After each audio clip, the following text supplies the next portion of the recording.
할렐루야, 살아계신 하나님께서 이 시간도 우리와 함께 하심을 믿습니다.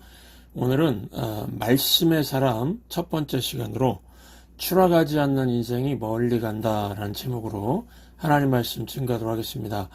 요즘 사람들이 흔히 하는 말이 말세다 그럽니다. 믿지 않는 사람들도 이런 말을 합니다. 그때마다 저는 성경도 모르는 저 사람들이 어떻게 말세인지 알지 하는 생각을 할 때가 있습니다. 여러분, 성경이 말하는 말세는 요엘서 2장과 사도행전 2장을 근거로 해서 나온 말입니다.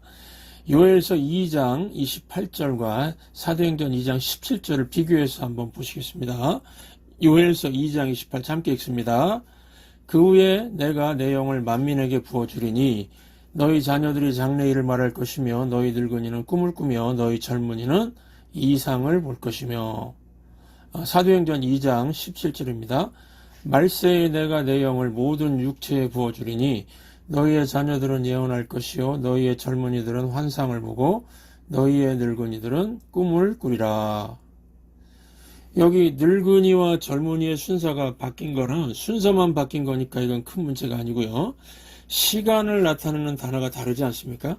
요엘서는 그 후에라고 그랬고 사도행전은 말세에라고 했습니다. 이 그 후는 메시아가 오시는 날을 의미합니다. 다시 말해서 예수님이 이 땅에 성육신하신 때 그때를 의미합니다. 그런데 사도행전은 그 후를 말세라고 표현했죠. 그러니까 성경이 말하는 말세는 예수님의 초림부터 다시 오실 재림 사이의 기간이라는 겁니다. 그러니까 지금 오늘이 말세인 겁니다. 말세는 앞으로 올 미래가 아니라 지금이 말세입니다. 디모데후서 3장 1절부터 5절을 보시면은 말세의 특징을 고통하는 때라고 설명합니다. 고통이 두 가지라고 그러죠. 하나는 경건의 모양만 추구한다, 껍데기만 추구하는 시대라서 고통당한다는 거고, 또 하나는 자기 사랑만 한다는 겁니다. 여러분, 지금 시대를 한번 보십시오. 진짜 말세입니다. 경건의 모양밖에 없죠. 요즘에 유행하는 사회관계망 서비스, 일명 SNS에 한번 들어가 보십시오. 페이스북, 카카오톡, 카카오스토리, 인스타그램, 트위터 등등 들어가서 보면 어떻습니까? 나는 잘 사는 것 같이 보이게 하죠. 나는 잘 먹는 것 같이 보이죠. 음식 사진 찍어서 막 올리지 않습니까? 멋진데 막 여행 간 사진들, 나 이렇게 잘 산다고 막 올리지 않습니까? 다 남들 보라고 꾸미고만 있지 않습니까? 이 껍데기와 모양에만 관심이 있죠. 경건의 모양은 있지만은 경건의 능력은 없다는 겁니다. 겉은 화려하지만 속은 어둡고 허무하고 텅텅 비어가고 있다는 겁니다. 이 고통이죠. 또 말세 때는 사람들이 자기를 사랑합니다. 나밖에 없다고 합니다. 자기 이익을 위해서 다 살아가고 있는데 실제로 막 정신이 다 무너져 있고요. 사는 게 아니고요. 멘붕이 오고요. 약 먹지 않으면 불면증 때문에 잠도 안 오고요. 막 미치기 직전에 있는 것 같이 보인다는 겁니다. 자기는 잘 산다고 생각하는데 실제로 보면 허황된 인생을 사는 거. 그게 이 말세 고통의 특징이라는 겁니다. 여러분, 이런 말세에 고통당하는 때를 어떻게 살아가야 할까요? 말씀의 사람이 되어 살아야 한다는 것입니다. 그래서 앞으로 몇 주 동안은 말씀의 사람이란 주제로 교회 생활, 신앙 생활, 세상 생활을 어떻게 살아가면 될지를 살피는 시간을 갖도록 하겠습니다. 오늘은 하나님 말씀이 우리 삶의 기준이라는 관점에서 말씀드리도록 하겠습니다. 첫 번째, 사람의 말이 아니라 하나님 말씀을 기준 삼으라는 겁니다. 오늘 본문 105절을 보시면은 주의 말씀은 내 발의 등이요 내 길의 빛이니이다 라고 했습니다. 이 말씀의 전제가 무엇입니까? 이 세상이 어둠이다. 어둠이기 때문에 하나님 말씀이 등불이 되고 하나님 말씀이 빛이 되어야 한다는 것입니다. 여러분, 우리나라에 처음 선교사들이 왔을 때 그들이 뭐라고 말했을까요? 주여, 어둠밖에 보이지 않습니다. 아무것도 보이지 않는다고 그랬습니다. 그 언더우드 선교사 그 기도문을 보면 너무나 잘 나오는데 이 기도문을 잠깐 보도록 하겠습니다.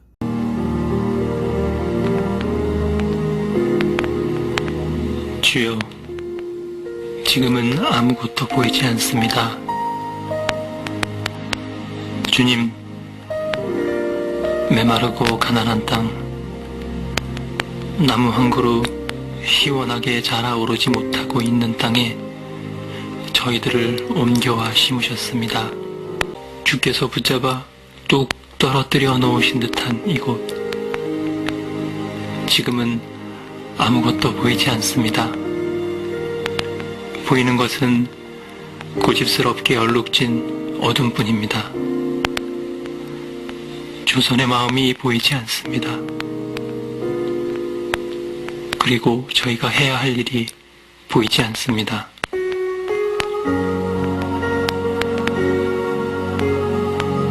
그러나 주님, 순종하겠습니다. 겸손하게 순종할 때 주께서 일을 시작하시고 그 하시는 일을 우리들의 영적인 눈이 볼 수 있는 날이 있을 줄 믿나이다. 믿음은 바라는 것들의 실상이요 보지 못하는 것들의 증거니 라고 하신 말씀을 따라 조선의 믿음의 앞날을 볼 수 있게 될 것을 믿습니다.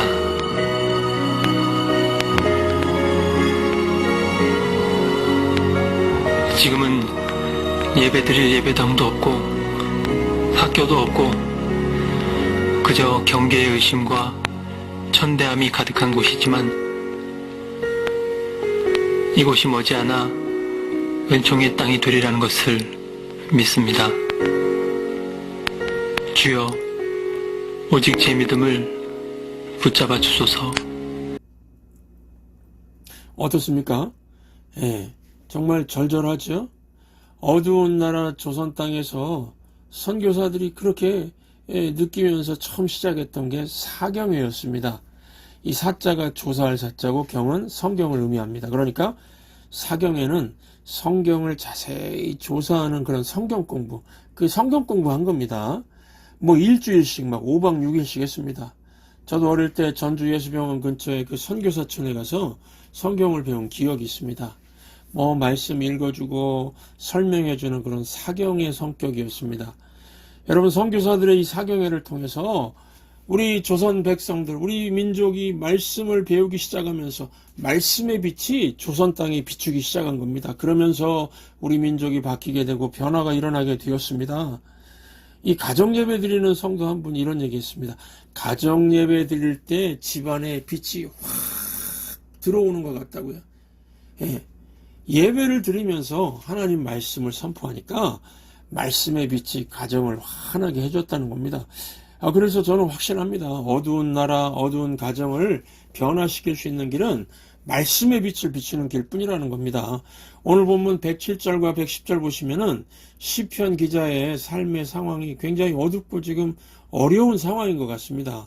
107절 보시면 나의 고난이 심하다 이렇게 나오고 110절을 보시면은 항상 위기에 있다. 항상 위기라고 나오죠.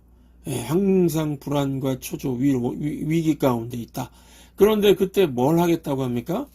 그때 어둠의 상황에 당황하거나 흔들리거나 휘둘리지 않고 말씀에만 귀를 기울이겠다고 합니다. 110절을 함께 읽겠습니다.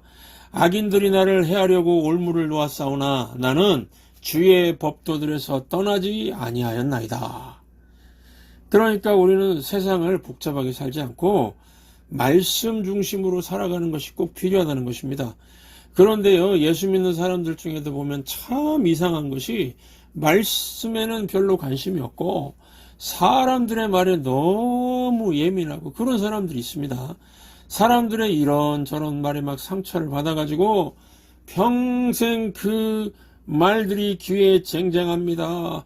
그 말이 내 가슴에 비수처럼 박혔습니다. 이런 얘기를 하는 겁니다. 그러니까 문제가 되는 거죠. 여러분들 중에 지금 사람들 말 때문에 아직도 막 상처 잘 받는 분 계십니까? 그거 내가 안 받으면 되는 겁니다. 상대방이 아무리 상처를 주는 말을 주더라도 내가 안 받겠습니다. No thank you. 예, 그러면 끝입니다. 안 받으면 되는 거죠. 젊은이들 유머 중에 그 반사라는 게 있습니다. 뭐 즐거운 하루 보내 그러면 반사 그러죠. 너도 즐거운 하루 보내 그런 뜻입니다. 그러니까 상대방이 저주와 욕설로 막 상처를 주는 말을 하면은 반사 이렇게 말하는 거죠. 반사 말하면서 안 받으면 되는 거 아닙니까? 왜 말씀은 안 받고 하나님 말씀은 안 받고 사람들의 이상한 말들만 받습니까? 이 사람들은요, 잘해주는 척하면서 우리를 올무에 빠지게 만드는 말을 할 때가 있습니다. 내 편인 것 같고 위로도 해주고 뭐 힘내라 그러면서 그냥 뭐 어떤 사람이 공격하면은 그럴 때 뭐라고 합니까? 당신은 뭐 때문에 참고 있습니까? 세게 받으세요. 그런 말 합니다. 아니, 안 참고 보복하고 안 갚음하면은 그게 잘하는 걸까요? 그런 말이 나를 도와주는 게 아니고 마귀의 올무에 빠지게 하는 거죠.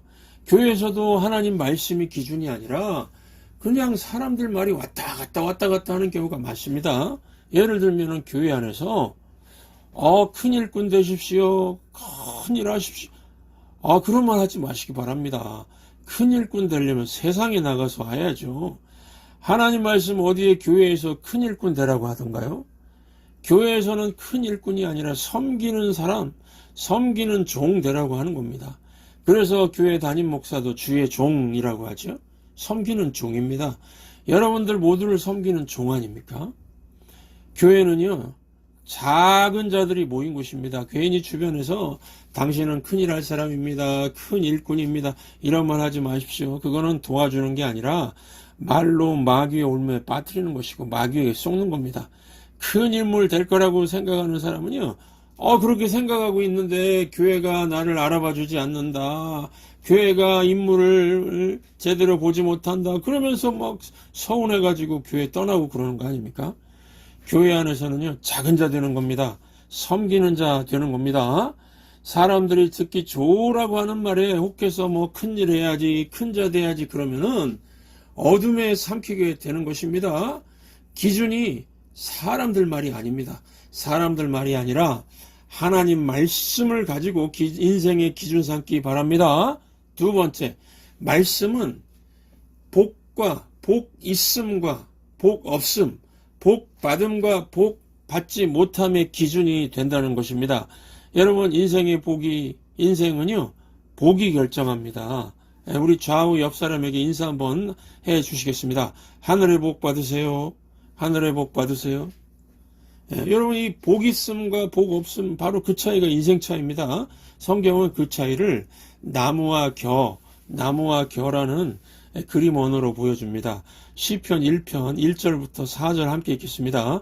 복 있는 사람은 악인들의 꾀를 따르지 아니하며 죄인들의 길에 서지 아니하며 오만한 자들의 자리에 앉지 아니하고 오직 여호와의 율법을 즐거워하여 그의 율법을 취하러 묵상하는 자로다. 그는 시냇가에 심은 나무가 철을 따라 열매를 맺으며 그 잎사귀가 마르지 아니함 같으니 그가 하는 모든 일이 다 형통하리로다. 악인들은 그렇지 아니하며 오직 바람에 나는 겨와 같도다. 여기 보시면 나무는요, 생기가 있고 푸르름이 있고 열매가 있습니다. 한마디로 건강과 열매가 풍성하게 있습니다. 왜 그렇습니까? 시냇가에 심겨져 있기 때문입니다. 뭐 애쓸 것도 없습니다. 그냥 모든 게 쉽습니다. 열매를 맺습니다. 형통합니다. 반면에 복 없음은요, 겨와 같다 그랬습니다. 오직 바람에 나는 겨와 같다. 알맹이가 없습니다. 껍데기만 있습니다. 모양만 있고 영향력이 없습니다. 껍데기 신앙입니다. 가짜 믿음입니다. 그러면은요, 나무인지 겨인지, 내가 나무인지 겨인지 언제 어떻게 알 수 있습니까? 바람 불 때요. 바람 불 때 알 수 있습니다. 인생에는 늘 바람이 붑니다. 그런데 조그만 바람에도 심하게 흔들리는 사람이 있습니다. 불안해하고 초조해하고 조급해하고 요동을 칩니다. 겨니까요. 겨이기 때문입니다. 여러분, 나무는 다릅니다. 뿌리가 있습니다. 불안이 와도 이겨내고 초조함도 이겨내고요. 조급함도 이겨냅니다. 지금 부는 인생의 세찬 바람 앞에서 나의 모습을 확인해 보시기 바랍니다. 어떤 사람들 보면요, 아주 작은 바람이에요. 작은 바람. 작은 바람 앞에서도 다 날아가 버립니다. 그냥 뭐 말 한마디에 밤새 잠 못 자고 막 쓰러집니다. 뭐 원하던 일, 어디 내가 그냥 앉고 싶었던 자리, 승진, 뭐 그런 자리, 그거 하나 뜻대로 되지 못했다고 요동치고 절망하고 괴로워합니다. 이유가 무엇이라고요? 나무가 아니라 겨니까요. 그러면은 나무 같은 인생 되는 비결이 무엇입니까? 말씀입니다. 나무 같은 사람은 말씀을 즐거워하고 묵상하는 자라고 그랬습니다. 오직 여호와의 율법을 즐거워하여 그의 율법을 주야로 묵상하는 자로다. 그래서 여러분 복이 뭐냐면요, 말씀이 즐거운 게 복입니다. 우리 그 원죄라는 말 많이 들어보셨죠? 원죄는 하나님 없이도 살 수 있다고 생각하고 행하는 모든 것의 뿌리가 원죄입니다. 그래서 원죄는 하나님 말씀이 싫은 겁니다. 그런데 복이 임하면요, 말씀이 즐겁게 들린다는 겁니다. 말씀이 재미있어집니다. 그러면은 교회에서 그게 나무되는 거죠. 여러분, 내 느낌과 감정의 뿌리를 둔 신앙은 항상 요동칩니다. 그러나 말씀의 뿌리를 둔 신앙은 흔들리지 않습니다. 시냇가에 심은 나무 같습니다. 말씀이 즐겁고 좋으면은요, 그냥 좋은 일들이 일어나는데 뭐 영적인 좋은 모임들이 막 자꾸 생겨나기 시작합니다. 1990년에 미식 축구 코치인 빌 맥카트니가 프라미스 키퍼라는 남성들의 모임을 갖기 시작했습니다. 도덕적 성결, 가정의 회복을 위한 모임이었습니다. 크리스천 남자들이 함께 모여서 말씀을 즐거워하고요, 말씀을 철저히 지킬 것을 결단하고 못 지킨 것에 대해서는 철저히 회개했습니다. 그래서 이들이 그 삶의 그 원칙들을 정했죠. 불의한 방법으로 계약하지 않겠다. 술자리를 피하겠다. 먹고 사는 걱정 안 하겠다. 집에서 화나 짜증내지 않겠다. 자녀에게 축복기도 하겠다. 시간과 물질에 11조를 드리겠다. 수요일과 금요일 예배 전에 문 닫겠다. 이 결단하고 철저히 지켰습니다. 그래서 그 당시 사회를 막 변화시켰습니다. 거룩하게 만들었습니다. 여러분, 말씀의 모임은 항상 결과를 만들어냅니다. 우리 교회 안에 여러 순모임들이 있는데 말씀을 즐거워하는 모임이 되시기 바랍니다. 목사인 저는 열심을 다해서 하나님 말씀을 증거하려고 하니 모든 공예배에 나오셔서 하나님 말씀을 항상 즐거워하시고 좋은 모임들을 이루어 가시기 바랍니다. 세 번째, 여러분, 이 인생은 기준이 중요한데요. 이 말씀이란 기준은 추락하지 않는 인생이 되게 한다는 겁니다. 2020년 4월에 일본 항공자위대의 F-35A, 아주 비싼 전투기죠. 이 훈련 도중에 일본 동해상에 추락했습니다. 이 전투기 한 대가 1,700억 정도 합니다. 벤츠 SUV 최고로 좋은 게 한 1억 정도 하니까 1,700대의 벤츠 SUV를 살 수 있는 어마어마한 가격의 전투기였습니다. 기체에도 이상이 없었고 비행하던 당시 날씨도 뭐 환경도 다 괜찮았다고 합니다. 그런데 추락한 겁니다. 한순간에 1,700억을 잃게 된 거니까 원인을 철저히 조사하기 시작했는데 추락 원인이 조종사의 비행 착각, 즉 착시 현상 때문이었다고 합니다. 여러분, 일반 그 민항기 여객기는요, 부조종사가 옆에 앉아 있죠. 전투기에 비해서 비행 속도도 느리죠. 하지만 이 전투기는 조종사 혼자서 조종하고 전투기 속도 굉장히 빠릅니다. 예. 그리고 이 사람들 태우는 민항기 여객기는 뭐 거꾸로 날거나 빙글빙글 돌거나 하지 않죠. 혹시 한국 갈 때 타고 가던 뭐 대한항공이나 아시아나 비행기가 빙글빙글 돌았던 적 있습니까? 그랬다가 뭐 다시 그 비행기 안 탈 겁니다. 그런데 전투기는 거꾸로 날기도 하고 빙글빙글 돌기도 합니다. 그게 전투훈련 중에 하나니까요. 그러다 보니까 전투기 조종사가 하늘을 위로 날고 있는지, 하늘 위 날고 있는지, 바다 위를 날고 있는지 헷갈린답니다. 특별히 밤에 비행할 때 이 바다에 배들이 불빛을 반짝거리면요, 그게 별빛으로 착각할 수도 있답니다. 그러니까 바다를 하늘로 착각해서 막 속도를 내게 되면은 하늘로 올라가는 게 아니고 바닷속으로 추락하는 사고가 생긴다는 겁니다. 그래서 전투기 조종사들이 훈련할 때 반복하는 훈련이 계기판을 보는 거랍니다. 계기판. 자기의 느낌이나 자기 경험이 아니라 오직 계기판, 비행기 계기판을 봐야 산다는 겁니다. 여러분, 우리가 사는 이 시대 정보의 바다라고 합니다. 한 가지 사건에 대해서 수백 개의 의견들이 나옵니다. 가짜 뉴스가 난무합니다. 무수히 많은 정보와 의견들 속에서 믿음직한 게 있어야죠. 믿을 수 있는 게 있어야 되지 않습니까? 이때 이 전투기 조종사의 계기판 같은 게 하나님 말씀이라는 겁니다. 하나님 말씀이 나의 계기판 되기 원합니다. 그러면 절대로 추락하지 않는 인생이 된다는 것입니다. 추락하는 인생 되지 않는 거죠. 그러면 더 멀리 날아가는 거 아닙니까? 여러분, 추락하지 않는 인생이 멀리까지 갈 수 있습니다. 추락하지 않으려면 말씀이라는 계기판을 붙들어야 되겠습니다. 하나님 말씀이 없는 곳, 어디죠? 북한 같은 나라 완전히 어둠의 나라죠. 그 탈북한 북한의 그 지하교회 성도가 가지고 온 거 보니까 창세기부터 계시록까지 손으로 직접 적은 그 노트, 그 성경 적은 노트를 하나 가지고 왔습니다. 생사를 넘어오면서요. 어떻게 이렇게 적을 수 있었냐라니까 그냥 숨어서 라디오로 극동방송 듣고 한 말씀씩 한 말씀 적었답니다. 그러면서 어둠이 가득한 북한에서 근데 이 말씀이 나를 살렸고 말씀이 나에게 새 생명을 주었다는 고백을 했습니다. 그런데 여러분 지금 남한 어떻습니까? 미국 어떻습니까? 말씀이 넘쳐나는데 이게 귀한지 모르잖아요. 저는 목사로서 위기의식을 느낍니다. 왜냐하면 교회 2000년 역사를 통해서 볼 때 하나님 말씀에 대한 갈급함이 사라질 때 사사시대와 같은 암흑기가 왔다는 걸 제가 알고 있기 때문에 그렇습니다. 그래서 우리 교회로부터 이 하나님 말씀에 대한 갈망과 사모함이 불타오르길 기도합니다. 여러분 하나님 말씀을 읽고 또 읽을 때에 그때부터 인생이 달라지고 새로운 일들이 벌어지게 될 것입니다. 말씀의 사람이 될 때에 그 인생이 제일 강력한 인생이 될 것입니다. 말씀은 생수의 근원입니다.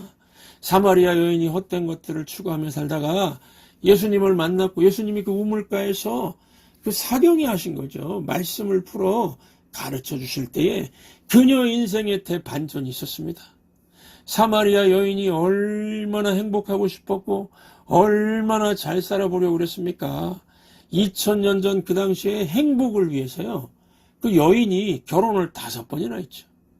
아마도 이쁘고 똑똑한 여인이라서 뭐 돈 많은 남자, 똑똑한 남자, 건강한 남자, 잘생긴 남자, 뭐 매너 좋은 남자 뭐 다 만나봤겠죠.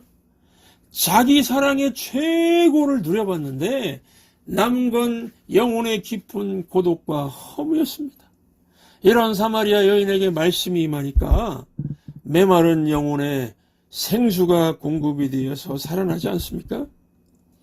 저와 여러분도 말씀에 대한 갈망과 사모함이 불일 듯 일어났어요. 주여 제 영혼을 생수 같은 말씀으로 채워주소서.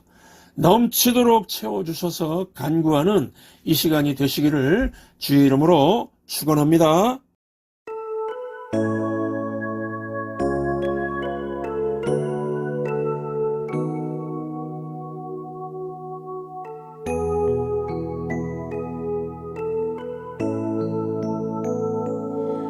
우물가의 여인처럼 난 구했네. 헛되고 헛된 것들을 그때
기도